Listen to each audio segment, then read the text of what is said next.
Good morning, everybody. So, I'm doing my morning walk on a Sunday, and I wanted to tell you a few things. Um, sorry, we'll do it this way for a little while, and then I'll flip it maybe. Um, so, first off, I wanted to tell you is for those of you that have a pretty good size presence on Facebook, I discovered this morning that I had literally made like 20 bucks on accident. And the way that happened was I had set my profile up to be like an entrepreneur. God, I don't know, sometime within the last month or so, because I like watching the analytics. You know, when I would post different things, especially things I'm like trying to sell. God, sorry, man, the sun is like going to be killer. Um, like different things when I was doing Q streaming, when I was doing my doTERRA oils, when I was doing Bella Grace. I like to see what the post engagement is, and Facebook has started letting us be able to do that. So I set it up just mostly to be able to see the analytics on that because I like to watch the numbers. And then all of a sudden, I think they said you could make money doing posts or whatever. And so I thought, well, okay, let's see what happens. And this morning, I happened to get on the back office just to kind of look around, and it showed that my original posts over the last 20 days had made like almost $20. And I'm like $3 on three something on three different posts. And I'm like, oh my God, that's like way better than what I can make on YouTube. And with way less engagement and work and less people, I guess. I don't know. It was crazy. So I know a lot of you guys um, post a, oh, there's that sign again. You guys post a lot of that original content and especially pictures and stuff. So, so you might think about. Um, I know I've got some people up in Canada, especially, that post a lot of pictures of original stuff. And you know what? Maybe you should think about doing the entrepreneur type situation because you might end up finding that you can make a little extra cash on it by like almost doing what you're already doing. So I guess that's the point that I wanted to make is that is an opportunity that I was not expecting. And now I'm going to like run into all kinds of people, which is going to annoy the crap out of me. I don't want them hearing me what I'm saying. So hold tight for a second. I'm going to walk here and go the other direction.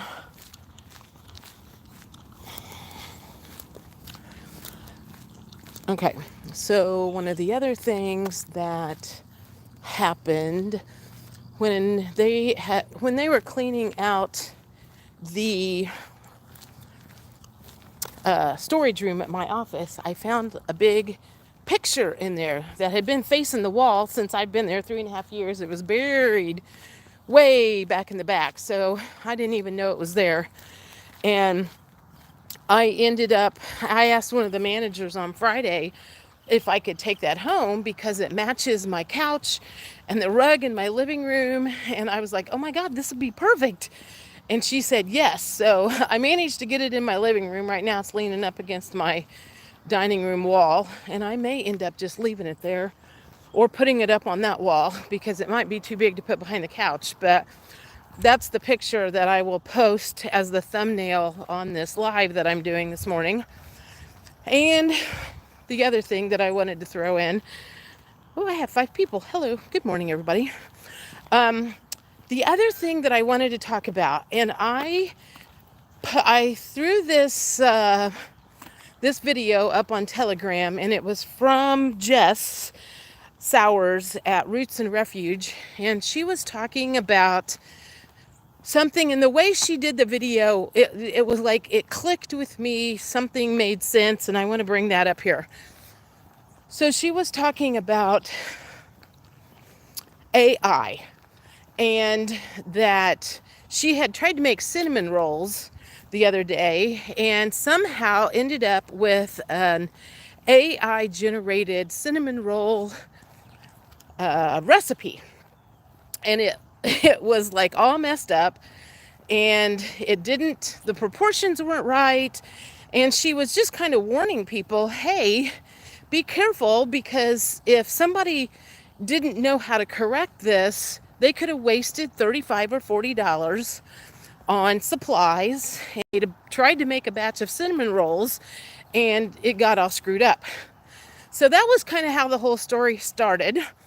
And then she was talking about there's some foraging and mushroom books, and I have seen pictures of this someplace. I don't know if it was posted on Telegram, I don't know if it was on Facebook or where, but I do have this in my awareness about some foraging and mushroom books that have been created by AI, and how we need to be like really careful that we are we following advice for something that I don't know how to make this not shake, you guys. I'm so sorry. How we maybe want to be really careful about what advice we follow.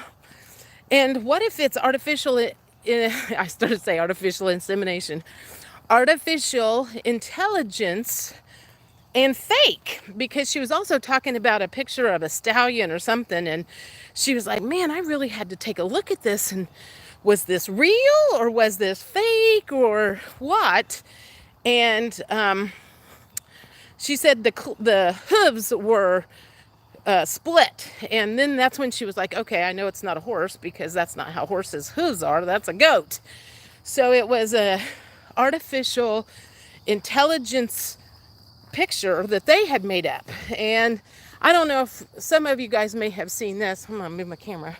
Some of you guys may have seen this too. This was going around on Facebook and it was pretty funny. Artificial intelligence had made up pictures based on what everybody thought someone from that state looked like. So it was, cheeseheads from Wisconsin had one certain picture. Someone that was from California, of course, they might have had like the surfer picture. I can't remember what it said in Indiana. Maybe it was Amish. A lot of Amish in Indiana. Yeah, I think that was right. It was someone who was Amish with a lot of kids in Indiana. I'm like, well, that's definitely not me. But artificial intelligence, AI, is putting a lot of misinformation out into the world. So I'm going to ask this. If you are putting information out, are you 100% sure that the information you are putting out was not AI generated just to screw with people's heads, or it's done because, they get 75% of the story right? And I'm like, I had a conversation with my friend Dawn. Well, it wasn't a conversation, it was a text. Well, no. And I talked to Michelle Kinzer on Friday night, and I was like, man, I just had to finally quit watching so much of the stuff that was going around, because this person's bad. No, this person's good. No, this is, it was like everything was just like coming at me, and none of it said the same thing. And that makes me wonder if a lot of the information people are spreading, although they think they are spreading the truth, I wonder if a lot of that stuff that people are spreading is AI generated. They think it's coming from a trusted source, and it's not. And when she kind of told her whole story about the cinnamon rolls and the foraging books and how important it was to make sure that it was a real live person that was making the content, it made me start thinking about a lot of the stuff that I have seen posted, a lot of it that like didn't resonate, and I'm like, where the fuck does this come from? So anyway, I just kind of wanted to throw that out and talk about that real quick, talk about the picture I got, talk about the $20. I think on Facebook it says you have to have $25 before they'll send it to your account, and I've got like 20, but I'm speechless. No clue that they would be doing that kind of stuff. And the stuff that I made the money on was when I posted the pictures of my fire cider that I made last weekend. And the picture that I saw in Meijer the other day about several things that are, I don't know if they're on back order or what the deal is. What I found out was it's a bunch of Clorox companies, a bunch of companies that are owned by Clorox. It was like Burt's Bees, Hidden Valley Ranch, several things that were owned by Clorox, and some that probably are, but I didn't know. And there was supply issues on that, and I guess the Clorox company or whoever owns them had some sort of a cyber attack last week. I guess I missed that news cycle, which, that's part of the not watching and listening to everything, because it's just bouncing off my brain, and I'm like, I no longer know what is true. So I imagine a lot of you may feel that way too. You no longer know what is true, and it's really hard to decipher. I'm going to switch phones again, switch sides again. Let's not get the sun so bad. So anyway, let me think. Friday night, I will tell you something. This is one of my guilty pleasures. So if any of you guys do this, let me know. So I know I'm not the only one. Friday nights, I like watching. Now I don't stay up and watch the original, but I like to watch Southern, what's it called? Not Southern Comfort, Southern Charm, the original Southern Charm that's on Bravo. And so the replay shows up on Friday. I usually forget Friday morning, but I have it set on my calendar. So when I get home on Friday night, I can watch it. And I just was like living my best life on Friday night. I had stopped, and I usually will eat like one steak a week. And a lot of times it's on a Friday, especially if I get one that's 20% off because it's a manager special. And I will fix that on Friday night, and I will, I guess, put myself on a date all by myself and watch Southern Charm and enjoy myself. So anyway, I don't know. Let's see. Do I have anything else? I'm getting ready to walk down. Here, I'm going to flip this real quick if I can. Let's see. This flip. Does this flip it? Yes, this flips it. This is my favorite walk down the street on the other side of me. Like, I live in apartments, old apartments, but this is one of the streets kind of on the other side, part of the old neighborhood. Oh, there's a hawk or something. I don't know if you can see that. And I love this street because it's all wooded, and it's like walking in a park with a sidewalk. And then this beautiful house that's right here.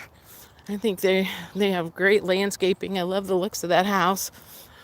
So this is what I do definitely on Saturday and Sunday mornings, is go for a little walk and talk to you guys. So let me see if I can see any comments. I really appreciate you and your work from Hungary. Oh, thank you. Thank you. Let me see. Top chat. I don't know how to see stuff on this phone very well. Anyway, I think that's it. If you think you might be somebody on Facebook who could flip over to entrepreneurial, easy for me to say, if you could flip over to that instead of like as an individual person, send me a message and I'll kind of help walk you through it. It's been a while since I've done it. Oh, here we go with the sun again. I'm gonna move over on this side of the road so I'm not blinded. Anyway, I'll try to walk you through it as best I can.